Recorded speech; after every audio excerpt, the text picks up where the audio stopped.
Alors, je reviens une fois de plus sur la question des sens et sur la question de l'émission et de la réception.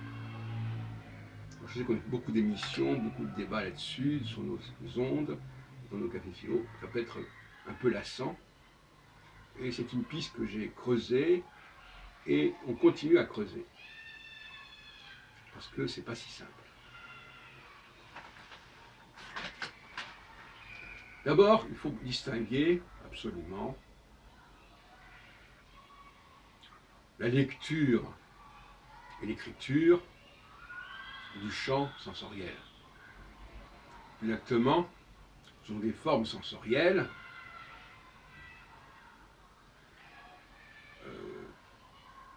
techniques, si on peut dire. Il faut voir pour lire et pour écrire. Il faut aussi éventuellement, pour parler, apprendre un langage. Mais la sensorialité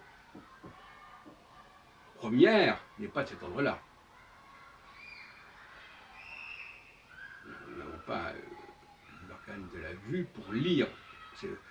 L'organe de la vue n'a pas été conçu au départ pour que nous lisions des bouquins. Et l'organe de l'ouïe n'a pas été conçu pour que nous entendions les gens parler dans leur langue, dans une langue française ou autre. C'est évident. Donc là, il faut faire attention. Quand on parle aussi du masculin et du féminin, puisque c'est quand même ça dont il s'agit. Les femmes sont tout à fait à leur aise dans ces formes techniques de l'oralité et de l'écriture. Elles parlent, elles se servent d'une langue, elles se servent d'une langue pour parler, elles se servent d'une langue pour écrire. Et ce n'est pas la même chose que, par exemple, faire de la musique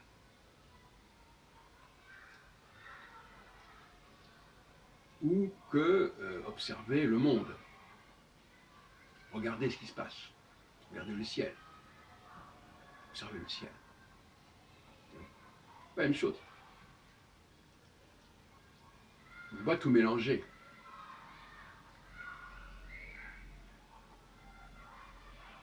Les femmes ont une sensorialité technique qui passe par un apprentissage.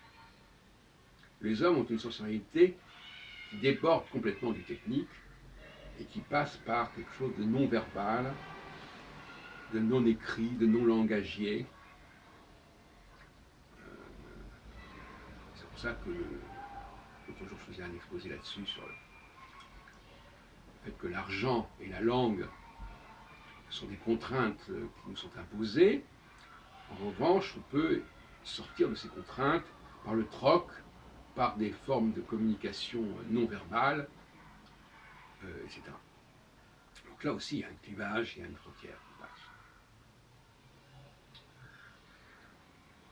Donc il faut faire très attention. Comme tout à l'heure, je parlais dans une autre vidéo de la droite et de la gauche, il y a des frontières à l'intérieur de la gauche et à l'intérieur de la droite. Eh bien, dans le domaine de la vue, il y a aussi une frontière entre une certaine vue et une autre vue, et ce n'est pas la même chose.